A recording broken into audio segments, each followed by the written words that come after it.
जो આપણે કાલના લેક્ચરમાં જોયેલું આ રીતે પ્રિઝમ વાળું એક ફોર્મ્યુલા ડિરાઈવ કરેલું n2/n1 = sin a plus delta m by 2 divided by sin a by 2 આ રીતનું ફોર્મ્યુલા આપણે સાબિત કરેલું, જ્યાં દરેક કન્ડિશન ફરીથી કહી દઉં છું કે a જે છે એને આપણે પ્રિઝમ કોણ કહીશું, ડેલ્ટા m જે છે એને લઘુત્તમ વિચલન કોણ કહેવાશે, a by 2 છે એટલે કે પ્રિઝમ કોણનું અડધું મૂલ્ય, n2 એટલે કે કાચના દ્રવ્યનો વક્રી ભવનાંક અને n1 એટલે કે હવાનો વક્રી ભવનાંક. ઓલવેઝ હવાનો વક્રી ભવનાંક નહીં હોય બકા, ધ્યાન રાખજો.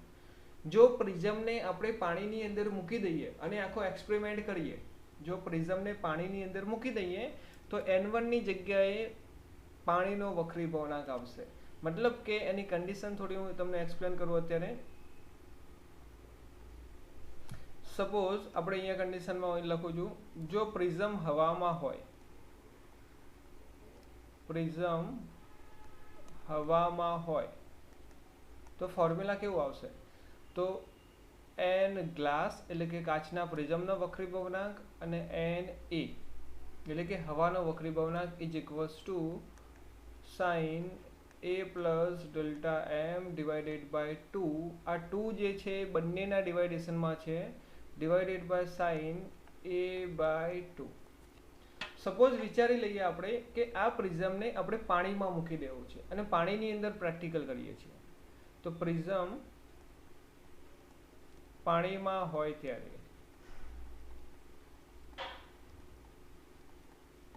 ત્યારે ફોર્મ્યુલા બનશે n glass divided by nw. nw એટલે કે પાણીનો વક્રી ભવનાંક આપણે ત્યાં લેવો પડશે, કેમ કે જે આપાત પ્રકાશનું કિરણ છે એ પાણીમાંથી પસાર થઈને જવાનું છે. nw = બાકી બધી કન્ડિશન સેમ જ રહેશે, sin a plus delta m divided by 2 એના divided by sin a by 2. Okay, મતલબ કે જે જગ્યાએ પ્રિઝમને મૂકવામાં આવશે એ માધ્યમના વક્રી ભવનાંક આપણે ડિવાઇડેશનમાં લખવો પડશે, જેના કારણે આ ફોર્મ્યુલા મેં યાદ રખાયું. કેમ કે લાસ્ટમાં આપણે જે ફોર્મ્યુલા સાબિત કરેલું એ ફોર્મ્યુલામાં n ખાલી લખેલું હતું અને લખેલું હતું sin a plus delta m divided by 2 divided sin a by 2. તો જુઓ, જ્યારે આપણે પ્રિઝમને પાણીમાં મૂકીશું તો પાણીનો વક્રી ભવનાંક ક્યાં લખીશું એ લખવાનો કન્ફ્યુઝન રહે, એટલે જ મેં તમને કીધેલું કે આખું ફોર્મ્યુલા તમારે યાદ રાખવાનું. n2/n1 = sin a plus delta m by 2 એના divide by sin a by 2.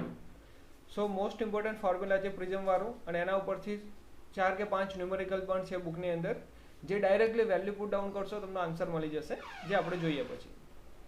ચલો આનાથી એક સ્ટેપ આગળ જોઈએ, ખાલી થોડું પાત્રા પ્રિઝમ માટેની થિયરી જોઈએ આપણે. પાત્રા પ્રિઝમ માટે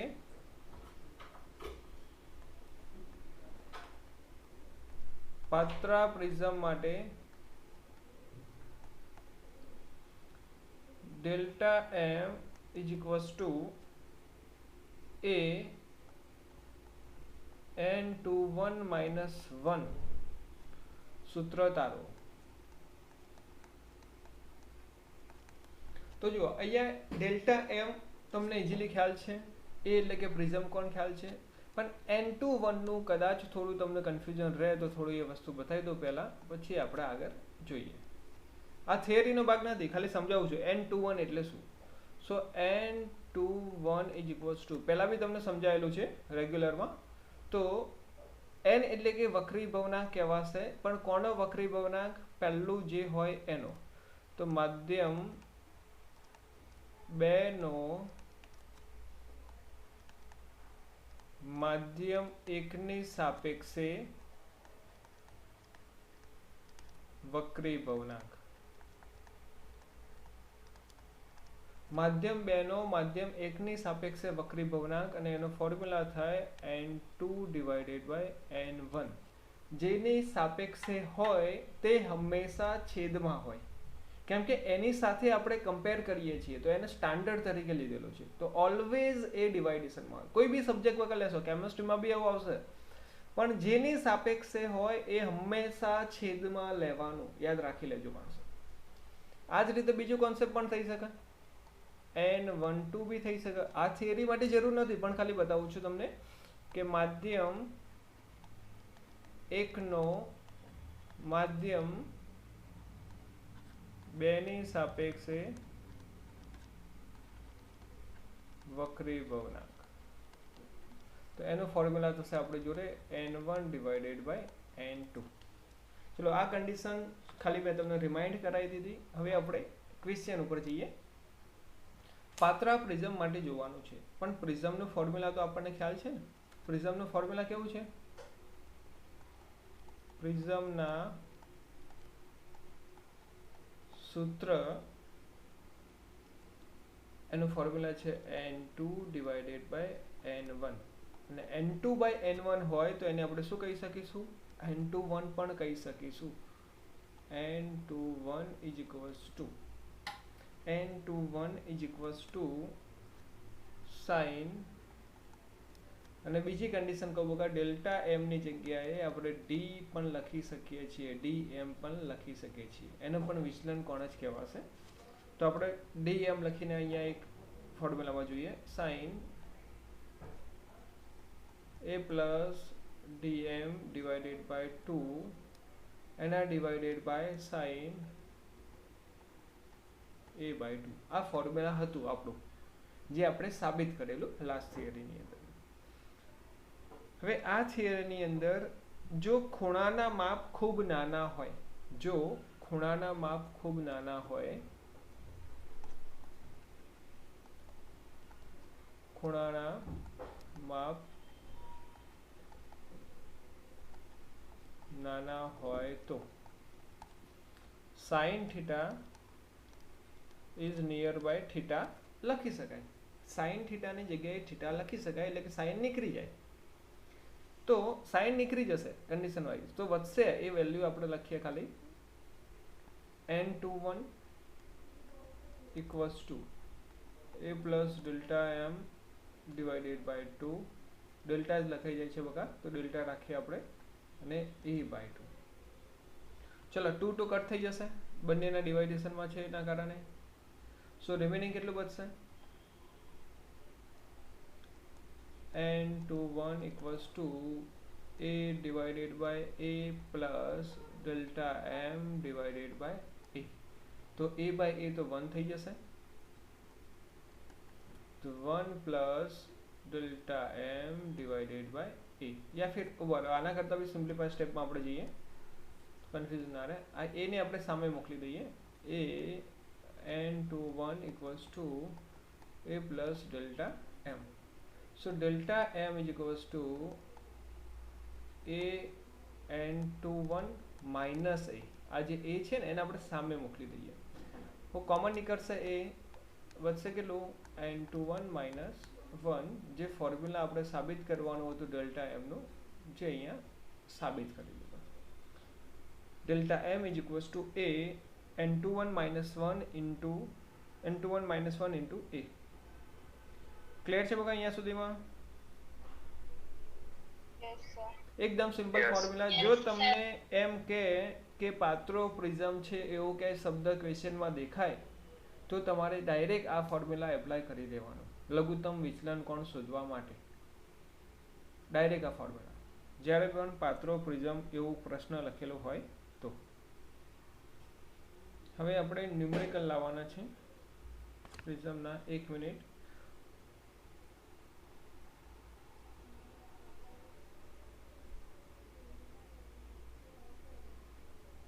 ટેક્સ્ટ બુક છે બકા બધા જોડે? જે આપણે પ્રિઝમ કોણ કહેતા હતા એને જ આપણે કહીશું વક્રતાકારક કોણ. તો અહીંયા વેલ્યુ લખી દઉં છું, a is equals two 60 degree. Again જુઓ ક્વેશ્ચન. અજ્ઞાત વક્રી ભવનાંક ધરાવતા કાચમાંથી એક પ્રિઝમ બનાવેલો છે, એટલે કે કાચનો જે પ્રિઝમ છે એનો વક્રી ભવનાંક આપણને ખ્યાલ નથી, તો આપણે n2 ધારી લીધો, એની જગ્યા ખાલી રાખી. એની એક સપાટી ઉપર એક પ્રકાશનું કિરણ જૂથ આપાત કરવામાં આવે છે. હવે લઘુત્તમ વિચલન કોણ છે એ 40 ડિગ્રી મળે છે. પ્રિઝમના દ્રવ્યનો વક્રી ભવનાંક શોધવાનું કીધું છે. વક્રતાકારક કોણ એટલે કે પ્રિઝમ કોણ આપણને આપેલો છે એ. આ પ્રિઝમને પાણીમાં મૂકવામાં આવે તો કેટલું વિચલન પામશે? ફર્સ્ટ કન્ડિશન તો અહીંયા પૂરી થઈ ગઈ, બરોબર બકા? પછી સેકન્ડ કેસ શું કહે છે? સેકન્ડ કેસની વાત કરીએ તો પ્રિઝમને પાણીમાં મૂકવાનું.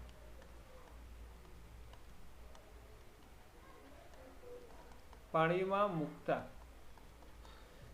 મૂકીશું તો n1 બરાબર પાણીનો વક્રી ભવનાંક થઈ જશે nw થઈ જશે, અને n2 તો આપણે અહીંયા પહેલા કેસમાંથી શોધીશું.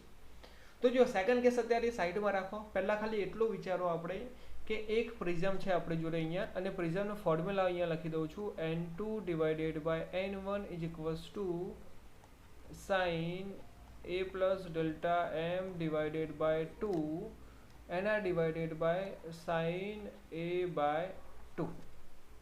જો આપણે n2 શોધવો હોય તો એના માટે કઈ કઈ વેલ્યુની જરૂર પડશે? તો એક તો a ની જરૂર પડશે જે આપણને આપેલું છે, ડેલ્ટા m ની જરૂર પડશે જે આપેલું છે, અને n1 એટલે કે શરૂઆતમાં n1 એટલે કે હવામાં મૂકેલું છે. કેમ કે કંઈ કીધું નથી આપણને, તો ક્યાં મૂકેલું હોય? હવામાં. કોઈ માધ્યમ આપેલું ના હોય તો આપણે હવાનું માધ્યમ સમજી લેવાનું, અને હવાનો વક્રી ભવનાંક 1 છે તો n1 ની જગ્યાએ 1 રાખીશું. બધી જ વેલ્યુ આપેલી છે આપણે, તો સિમ્પ્લિફાય કરીને આપણે n2 શોધી શકીશું. તો ફટાફટ આપણે શોધી લઈએ પહેલા. તો ચલો, n2 divided by 1 equals to sine a એટલે કે 60 પ્લસ ડેલ્ટા m એટલે કે 40 divided by 2, nr divided by sine a by 2 means 60 by 2. ચલો હજી સિમ્પ્લિફિકેશન આપીએ આપણે. n2 ઇઝ ઇક્વલ્સ ટુ 60 અને 40 નો પ્લસ કરીશું તો 100 થશે, એના ડિવાઇડ બાય 2 તો 50 થશે, sine 50 divided by sine 60 by 2 એટલે આવશે સાઇન 30. હવે બકા સાઇનના ટેબલમાંથી તમારે સાઇન 50 ની વેલ્યુ જોવી પડશે, પણ અત્યારે હું તમને ડાયરેક્ટલી કહી દઉં છું આની વેલ્યુ કેટલી થાય છે. સાઇન 50 ની વેલ્યુ થાય 0.7660. થોડી ઘણી આગળ પાછળ રહે, તમે બુકમાંથી જુઓ તો કોઈ ટેન્શન લેતા નહીં. સાઇન 30 ની વેલ્યુ કેટલી થાય? 1/2. 1/2 એટલે કે 0.5.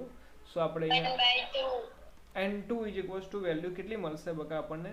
n2 ની વેલ્યુ આપણને મળશે 1.532 મળશે. કાચના દ્રવ્યનો વક્રી ભવનાંક એટલે કે પ્રિઝમ જે દ્રવ્યનો બનેલો છે એનો વક્રી ભવનાંક આપણને મળી ગયું 1.532.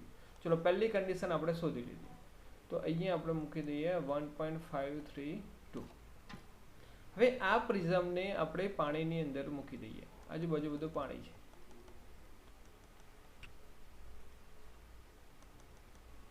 પાણીની અંદર મૂકી દીધું. તો હવે n1 ની જગ્યાએ આપણે કોનો વક્રી ભવનાંક લઈશું? પાણીનો વક્રી ભવનાંક લઈશું. પણ એ પાણીનો વક્રી ભવનાંક ક્વેશ્ચનમાં આપેલું છે આપણને 1.33. આપણે અહીંયા લખી દઈએ 1.33. શોધવાનું આપણને કીધેલું છે લઘુત્તમ વિચલન કોણ કેટલો થશે. લઘુત્તમ વિચલન કોણ શોધવો છે. તો અગેન ફોર્મ્યુલા આપણે લખીશું n2 divided by n1 equals to sin a plus delta m divided by 2 divided by sin a by 2. જો હવે ડેલ્ટા એમ એક જ દાખલામાં બે વાર આવે છે પણ અલગ અલગ કન્ડિશન માટે છે, તો આપણે અહીંયા ડેલ્ટા એમ ડેશ ખાલી કરી દઈશું સમજવા માટે, કેમ કે હવા અને પાણીનો ડિફરન્ટ રહે, એક સરખો ના રહે એના માટે.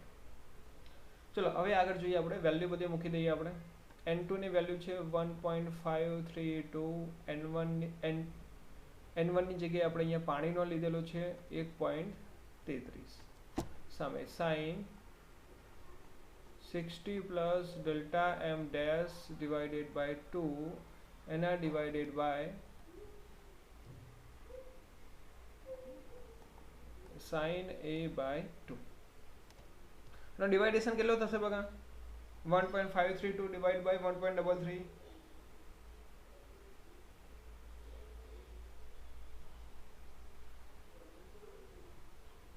Hello 1.151 okay.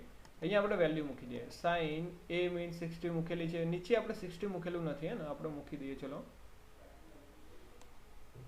એની જગ્યાએ 60 મૂકવાનું રહી ગયું હતું તો આપણે અહીંયા મૂકી દઈએ. તો નીચે એ 30 થશે, side plus delta dash M divided by 2 એના ડિવાઇડેડ બાય સાઇન 30. સાઇન 30 એટલે કેટલું થવાનું બગા?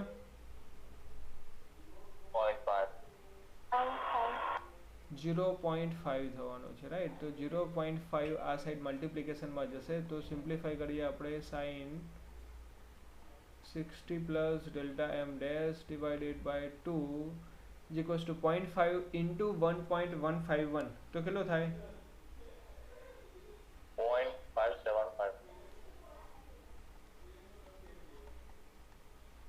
0.575 રાઈટ છે. હવે જો આ બાજુ સાઈડનો એંગલ આપેલો છે, સામે આપણને વેલ્યુ આપેલી છે, તો આનું સિમ્પ્લિફાઈ કરવા માટેનો રસ્તો શું? તો આનું સિમ્પ્લિફાઈ કરવા માટે આ જે 0.575 છે એ વેલ્યુ સાઈનનું જે ટેબલ હોય ને બુકમાં એ તમારે શોધવાનું કે આ વેલ્યુ કઈ જગ્યાએ છે અને એના ઉપરથી આપણે એંગલ શોધવાનું કે આ વેલ્યુ સાઈનના કયા ખૂણા માટે થાય છે એ આપણે જોવાનું છે. તો સાઈનનું ટેબલ જોતા આવડે છે ને બધાને બગા? જેને બી ના આવડતું હોય એ કહેજો મને. જો બધા લોકોને હશે તો હું લેક્ચરની અંદર સમજાવી દઈશ અને એક બે જણને હશે તો અલગથી સમજાવી દઈશ. 0.575 હોય એની વેલ્યુ જ્યારે આપણે શોધીશું તો વેલ્યુ મળશે આપણને 35 ડિગ્રી અને 10 મિનિટ.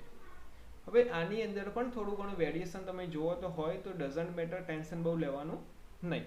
પણ શું લખવું પડશે આપણે? સાઇન લખવું પડશે. અહીંયા સાઇન 35 ડિગ્રી અને 10 મિનિટ લખવું પડશે. Sine 35 degree and 10 minute. તો આ સાઈડમાં ભાઈ એ રીતે થશે, sine 60 plus delta M dash divided by 2. ચલો બંને સાઈડથી સાઇન સાઇન કટ થઈ જશે તો કેટલી વેલ્યુ વધશે? 60 plus delta M dash divided by 2 is equals to 35 degree and 10 minute. આ 2 છે સામે જશે તો વેલ્યુ વધશે 60 plus delta M dash equals to 2 ના જોડે મલ્ટીપ્લાય થશે તો કેટલું વધશે બકા? 35 into 2 so 70 degree and 20 minute વધશે.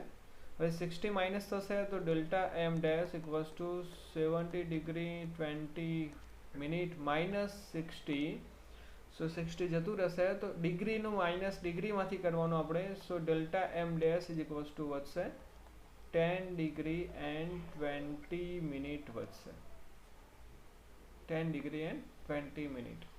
સો આ થઈ ગયો આપણો આન્સર. લઘુત્તમ વિચલન કોણ બીજા માધ્યમ માટેનો આપણને અહીંયા મળી ગયો. બોલો કોઈ કન્ફ્યુઝન હોય તો કહો. લેન્થ ઉપર ના જતા બગા ખાલી એક ફોર્મ્યુલા પ્રિઝમનું તમે મૂકો છો, વેલ્યુ પુટ ડાઉન કરો છો, ડાયરેક્ટ આન્સર આપણને મળી જાય છે. થોડું ઘણું વિચારવાનું છે ક્વેશ્ચનમાં. ક્વેશ્ચન તમે આજે સમજ્યા હશો એકદમ પરફેક્ટલી તો આગળ ફરીથી તમારું ન્યુમેરિકલ જોવાની બી જરૂર નહીં પડે. અને બકા હા ખરેખર કહું છું, જ્યારે બી તમે ઘરે પ્રેક્ટિસ કરો છો તો ક્વેશ્ચન સમજો, જે વેલ્યુ આપેલી હોય લખો, ફોર્મ્યુલા લખો અને ફોર્મ્યુલામાં વેલ્યુ મૂકો. મીન્સ કે આ જે સ્ટેપ છે અહીંયા સુધી ખાલી જોઈન કરો તમે, એનાથી આગળનું બધું જાતે કરો. અહીંયા બી એ જ રીતે આ સ્ટેપ સુધી જોવો પછી આગળનું જાતે કરશો તો જ તમને પ્રેક્ટિસ થશે. જો તમે બધી જ વસ્તુ જોઈને લખવા જશો તો કોઈ બેનિફિટ થવાનું નથી.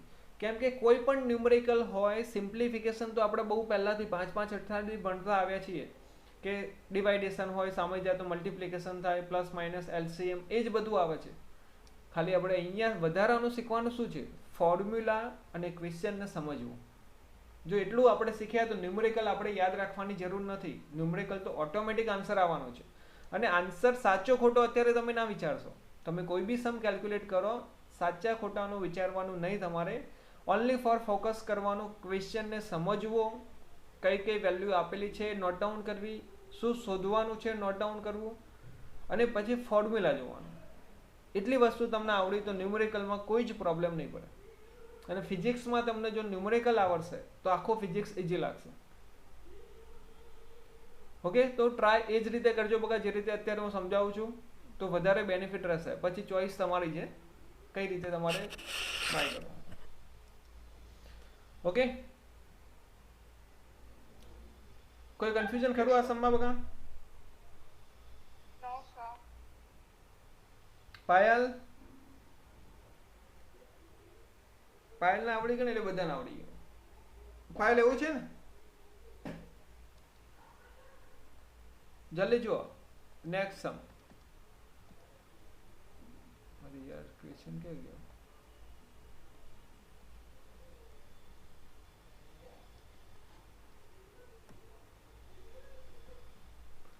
10.22 નો ક્વેશ્ચન બગા રીડ કરવાનો. જો 60 ડિગ્રીનો વક્રતાકારક કોણ ધરાવતા પ્રિઝમની, વક્રતાકારક કોણ એટલે કે આપણે એ લખી દઈએ 60 ડિગ્રી.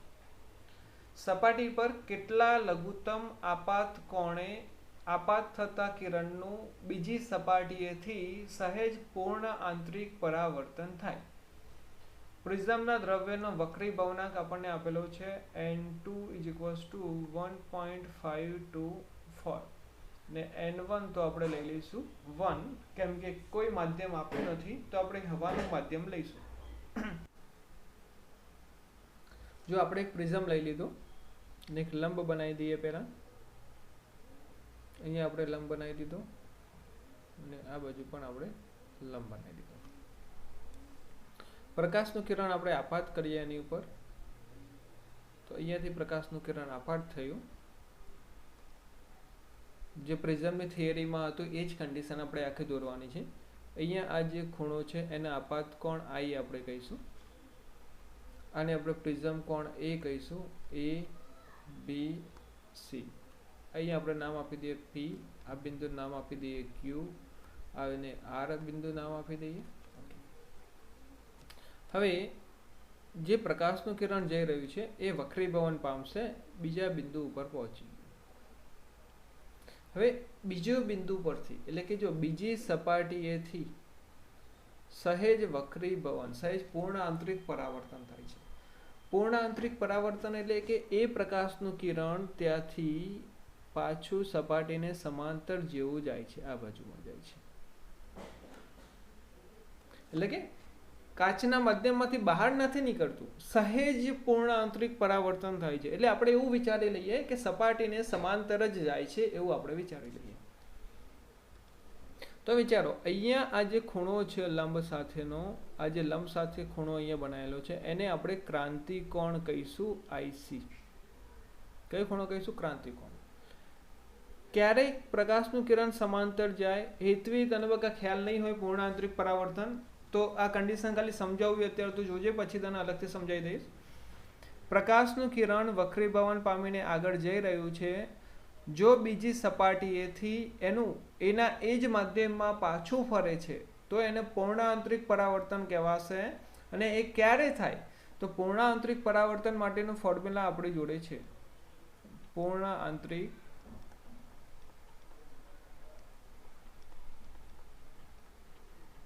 પરાવર્તન માટેનું formula sin IC = 1/n. Second condition, કદાચ એવું હોય કે બહાર આપણે હવા રાખેલી છે એટલે આ ફોર્મ્યુલા એપ્લાય કર્યું, પણ જો હવા ના હોય તો n1/n2 લખવાનું. જો પ્રિઝમને પાણીમાં મૂકેલો હોય તો n1 ની જગ્યાએ પાણીનો વક્રીભવનાંક આવશે, એ તમારે ધ્યાન રાખવાનું. અત્યારે તો આ ફોર્મ્યુલાથી આપણે યુઝ કરી શકીશું. તો જુઓ આ રીતે આપણે જોઈશું તો આપણને IC ડિગ્રી મળી જશે. આ ખૂણો આપણને અહીંયા મળશે IC, બરાબર. કાચનો વક્રીભવનાંક પણ આપણને આપેલો છે, તો કોઈ જ પ્રોબ્લેમ છે નહીં અહીંયા. જ્યારે બી આવું 1 કે 2 સ્ટેપમાં ન્યુમેરિકલ હોય તો પાછળના ખૂણાથી, પાછળના એન્ડથી આપણે સ્ટાર્ટ કરવાનો અને ધીરે ધીરે આગળની તરફ આપણે જવાનું. તો ચલો પહેલાં આનું સિમ્પ્લિફિકેશન આપણે આપી દઈએ, પછી આગળ જોઈએ. સો sin IC = 1/1.524. કેટલું થશે ડિવાઇડેશન? 0.6542. કેટલો? 0.654. ઓકે, એનો સાઇનમાં તમે જોશો, સાઇનના ટેબલમાં તો તમને કંઈક એંગલ મળશે. IC = 41 ડિગ્રી મળશે સાઇનના ટેબલમાંથી જોશો ત્યારે. ચલો આટલી કન્ડિશન થઈ ગઈ આપણી. IC is equals two 41 degree આપણને મળી ગઈ. હવે બીજી કન્ડિશન, પ્રિઝમની થિયરી જો તમે કાલે કમ્પ્લીટ તૈયાર કરી હોય તો એની અંદર ત્રીજા નંબરનું એક સમીકરણ હતું કે જેની અંદર આ ખૂણો આપણે R1 લીધેલો હતો, અહીંયા આજે આઈસીની જગ્યાએ આપણે લીધેલું હતું R2 અને ફોર્મ્યુલા આવું એક હતું R1 પ્લસ R2 બરાબર A. આવું ફોર્મ્યુલા હતું પ્રિઝમની થિયરીમાં, યાદ છે બગા? તો R2 ની જગ્યાએ આપણે અહીંયા મૂકવાનું શું?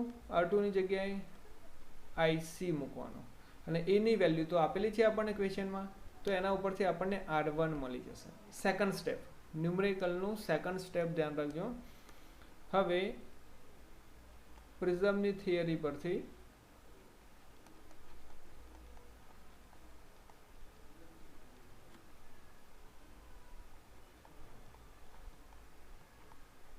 અથવા તો પ્રિઝમ માટે કરીને આપણે સિમ્પ્લિફાય કરી શકીએ. R1 plus IC is equals to A. So R1 is equals to A minus IC. A minus IC. A નું મૂલ્ય આપણને કેટલું આપેલું છે બકા? 60 ડિગ્રી અને IC એટલે કે 41. તો અહીંયા લખી દઈએ 60 minus 41 તો કેટલું મળશે R1 ની વેલ્યુ? 19 મળશે. 19 ડિગ્રી R1 ની વેલ્યુ થઈ ગઈ. સેકન્ડ કન્ડિશન, પ્રિઝમની થિયરી યુઝ કરીએ. હવે આપણે થર્ડ સ્ટેપમાં જઈએ. તો આપણે એવું કે કન્ડિશન કરેલી હતી બકા કે પ્રકાશનું કિરણ જ્યારે એક માધ્યમમાંથી બીજા માધ્યમમાં જાય છે ત્યારે થોડું વક્રીભવન પામે છે. તો એક ખૂણો θ1 હોય, બીજો ખૂણો θ2 હોય, તો આપણે ત્યાં સ્નેલનો નિયમ લગાવતા હતા. n1 sin θ1 is equals to n2 sin θ2. Okay, આ જ પ્રમાણે આ જ નિયમ આપણે ક્યુ બિંદુએ લગાવવાનું છે. ક્યુ બિંદુએ સ્નેલના નિયમ મુજબ ત્યાં લખીશું ક્યુ બિંદુએ સ્નેલના નિયમ મુજબ પ્રકાશનું કિરણ કયા માધ્યમમાંથી જઈ રહ્યું છે? તો બહાર હવામાંથી જાય છે, એનો વક્રીભવનાંક n1 છે, તો આપણે લખીશું n1. ખૂણો કેટલો બનાવેલો છે? તો I છે, આપાત કોણ I is equals to એ પ્રકાશનું કિરણ કાચના માધ્યમમાં જાય છે તો કાચનો વક્રીભવનાંક n2 આપણે લખેલો છે, એટલે કે પ્રિઝમનો વક્રીભવનાંક, અને સાઇન જે વક્રીભવન કોણ છે એ છે R1 આપણો. તો R2 આપણે R1 લખવાનું છે, અહીંયા આપણે R2 લખી દીધું. R1 જેટલી વેલ્યુ આપેલી છે બધી જ આપણે લખી દઈએ.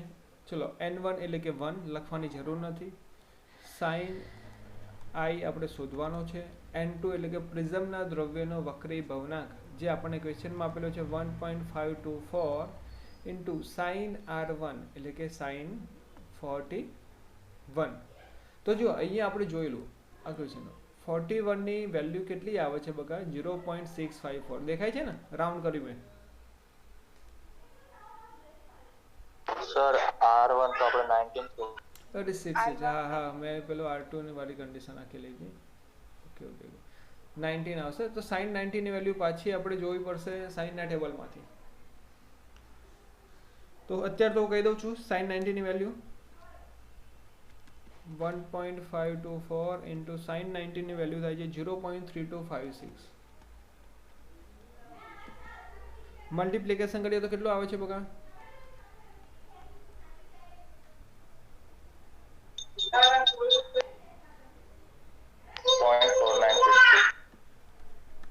4962. અને સાઇનના ટેબલમાંથી વેલ્યુ જોઈશું આપણે તો I is equals to આપણને મળશે 29 ડિગ્રી એન્ડ 74 મિનિટ. આની અંદર બી વેરિએશન હોય તો કોઈ ટેન્શન લેવાનું નહીં. નિયર બાય 30 ડિગ્રી આપણે લખી દઈએ તો આપાત કોણનું મૂલ્ય આપણને મળી ગયું 30 ડિગ્રી. જો સ્ટેપ વાઇઝ બકા પ્રિઝમ વાળી કન્ડિશન હતી, આપાત કોણ શોધવાનું હતું, બીજા છેડેથી પૂર્ણ આંતરિક પરાવર્તન થાય છે, તો એના ઉપરથી આપણે સામેનો ખૂણો R2 એટલે કે ક્રાંતિ કોણ શોધી લીધું. સાઇન IC નું ફોર્મ્યુલા ડાયરેક્ટલી આપણે એપ્લાય કર્યું, સિમ્પ્લિફિકેશન આપ્યું આ પછી પ્રિઝમની થિયરીના ઉપરથી બીજું સ્ટેપ લખ્યું આપણે R1 + R2 = A, એના ઉપરથી R1 મળી ગયો. અને ત્રીજા સ્ટેપમાં આપણે ક્યુ બિંદુએ સ્નેલનો નિયમ એપ્લાય કર્યો અને સિમ્પ્લિફિકેશન આપ્યું તો આન્સર મળી ગયો.